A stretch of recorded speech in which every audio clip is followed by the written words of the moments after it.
ello le damos las gracias a José Joel Peña, quien además es internacionalista, profesor de la Facultad de Ciencias Políticas y Sociales de la Universidad Nacional Autónoma de México y hoy es nuestro invitado. Joel, gracias por estar con nosotros, bienvenido. ¿Qué tal, Saraí? Un gusto saludarte. El gusto es nuestro recibirte y tenerte en pantalla acá junto a nosotros. ¿Cómo podríamos entender esta novena reunión, este primer día de la novena reunión, en dos momentos importantes? Hace algunos días, pocos días, Brasil, a través de su presidente, se pronunciaba sobre la importancia del nuevo Banco de Desarrollo de los BRICS y dentro de poco estaremos frente a la reunión de este grupo. India es importantísimo en el grupo, va a ser o ya casi es la tercera economía más importante y América Latina está en un momento de mucha pujancia para diversificar no solo sus cadenas de suministro, sino su posibilidad de establecer relaciones con otros proveedores en materia económica. ¿Cómo podríamos entender este noveno cónclave tomando en cuenta estos dos parámetros? Pues mira, coincido contigo perfectamente porque la India ha establecido esta especie de reunión de carácter económico-comercial, pero que va más allá, porque aborda también otros temas que son importantes tanto para la India y Asia Pacífico como para la región de América Latina y el Caribe. Es una estrategia que está impulsando la India para aumentar su presencia en la región, sobre todo por los vacíos que han dejado otros actores como Estados Unidos y la Unión Europea, que han estado enfocados en otras estrategias hacia otras latitudes.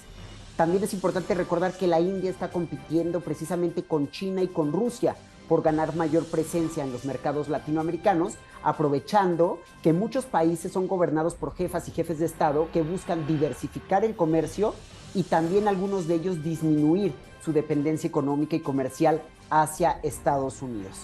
El intercambio comercial con la India también ha permitido un acercamiento, un contacto diplomático y que tanto la India como países de Latinoamérica y del Caribe pues intenten establecer sinergias en temas como la lucha contra el cambio climático o contra la inseguridad alimentaria, como de hecho lo ha manifestado el día de hoy en la mañana, horario de la India, el ministro de Relaciones Exteriores, Jai Shankar. En ese sentido, es muy importante que ambos actores tomen conciencia de la importancia de aumentar los flujos de inversión, de aumentar la diversificación de las cadenas de suministro y otras acciones que son necesarias para, en términos generales, fortalecer la relación birregional. En algunos estudios económicos se resalta que la relación entre ambas regiones va más por el ámbito complementario que por lo competitivo. ¿Cómo podríamos entender estos términos claramente hablando desde el ámbito económico? Te consulto porque sé que eres especialista en esta materia.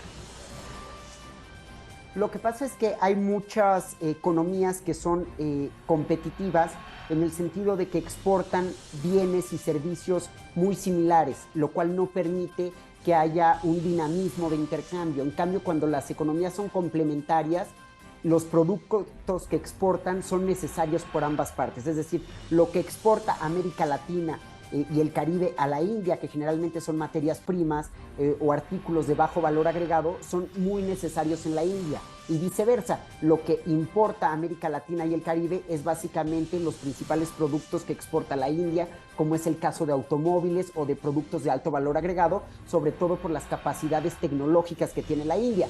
Sabemos que es uno de los países más importantes en términos no solo de población y de crecimiento económico, sino también de desarrollo de tecnología. Es un polo de poder en ese sentido que le hace la competencia incluso a China y a Estados Unidos. En esa medida podríamos también evaluar que existe un escenario en el que América Latina puede no solo diversificar a sus proveedores, sino elegir con quién hacer cierto tipo de convenio, tomando en cuenta las características de cada país. Digo esto porque cuando hablamos de América Latina y el Caribe, evidentemente tenemos que tomar en cuenta que no todos los países tienen las mismas condiciones económicas, ni proveen los mismos servicios, ni pueden intercambiar en las mismas materias.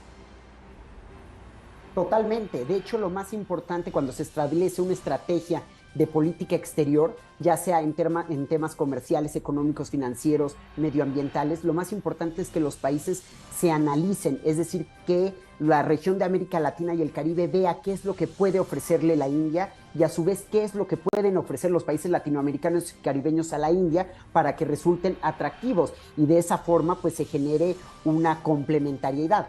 Y es lo que ha hecho Brasil, por ejemplo. Si bien es cierto que hay un aumento del comercio entre la India y los países latinoamericanos y caribeños, pues básicamente el que se lleva el grueso del comercio es Brasil, lo cual tampoco es fortuito, porque sabemos que Brasil forma parte de los BRICS, que acabas de mencionar hace un momento, Saraí, y aparte del foro India, Brasil, Sudáfrica, ¿no? Que es muy complementario a los BRICS y que en este momento han tenido un mayor peso precisamente por tratar de hacerle frente a las economías occidentales que llevan su propio curso. También mencionaba el canciller durante su discurso la necesidad de trabajar en el ámbito de la diversificación, tomando en cuenta la autodeterminación y respetando la autodeterminación de cada uno de los pueblos. Eso significa que no porque este determinado país decide comercializar con otro país, yo dejo de comercializar con él, o evidentemente imponer medidas unilaterales coercitivas por el simple hecho de estar pues peligrando mi hegemonía en ese lugar. ¿Cómo podríamos entender también este posicionamiento? Pues de hecho considero que es una postura muy congruente con las necesidades del sistema internacional actual, porque como mencionábamos hace un momento, no todos los países pueden ofrecer lo mismo, ni tú le puedes ofrecer a los países todo lo que ellos necesitan. En ese sentido se tiene que buscar relaciones que sean complementarias. Precisamente uno de los ejes de esta nueva agenda comercial que ha propuesto el ministro de la India se refiere a la diversificación de la cadena de suministro. ¿Y a qué nos referimos con esto? Que es importante que se cree una red de proveedores alternativos en lugar de depender de uno solo. ¿Por qué? Porque cuando uno depende de un solo proveedor, básicamente está a expensas de lo que diga ese proveedor. En cambio, si creamos una red diversificada de proveedores, vamos a tener una mayor oferta y por lo tanto los precios se van a disminuir y uno va a tener más oportunidades de hacer negocio y va a disminuir la dependencia, que es claramente uno de los principales argumentos, no solo de este foro, sino también de los BRICS o de muchos otros foros regionales. Mencionabas también la necesidad de reducir los costos a la hora de establecer este proceso de intercambio comercial. Reducir los costos, ¿qué implicaría? Implicaría una mayor integración entre los países de América Latina para posibilitar que evidentemente el traspaso entre un país y otro sea menos costoso, el envío entre un país y otro sea menos costoso. Pongo esto como ejemplo pensando verbigracia Bolivia. En este caso, un país que no tiene salida al mar y que depende de la relación de amistad, pero también comercial y política que tenga con sus vecinos para poder establecer un buen espacio de comercialización. También podríamos tomar como ejemplo a Venezuela, con las potencialidades que tiene este país, pese a en estos momentos sufrir medidas unilaterales coercitivas. ¿A qué nos referimos con la reducción de los costos y cuáles serían evidentemente los retos que tienen los países de América Latina e India, por supuesto, para lograr esta reducción? Este tema que menciona Saraí es fundamental, porque siempre se habla de aumentar los flujos de inversión extranjera directa, de aprovechar el intercambio en sectores que son complementarios, pero a la par se tiene que trabajar en una estrategia que desde mi perspectiva es mucho más compleja y precisamente se relaciona con esto que mencionas, que es disminuir los costos de las transacciones y del transporte de mercancías. Y finalmente aumentar los contactos entre empresas de ambas partes para que juntas mejoren su nivel de competitividad internacional con todos los beneficios que ello implica. Y obviamente una reducción de costos implica una integración económica entre los países miembros de los diferentes esquemas de integración regional. Por eso es que uno de los principales retos que tiene la India, además de fortalecer su presencia diplomática en la región, es precisamente propiciar una relación con los diferentes regímenes de integración latinoamericanos, como podría ser la Alianza del Pacífico y el Mercosur. ¿Por qué? Porque son países que ya han establecido diferentes medidas de reducción de costos, sobre todo disminuyendo casi a cero las medidas arancelarias en gran parte de los productos, y obviamente cuando entra un producto proveniente de una región ajena, pues cuando entra a una región que está integrada, se disminuye el costo y al final de cuentas el precio final de la mercancía, que lo asumen las y los compradores finales, es mucho más barato y hacen los productos mucho más competitivos.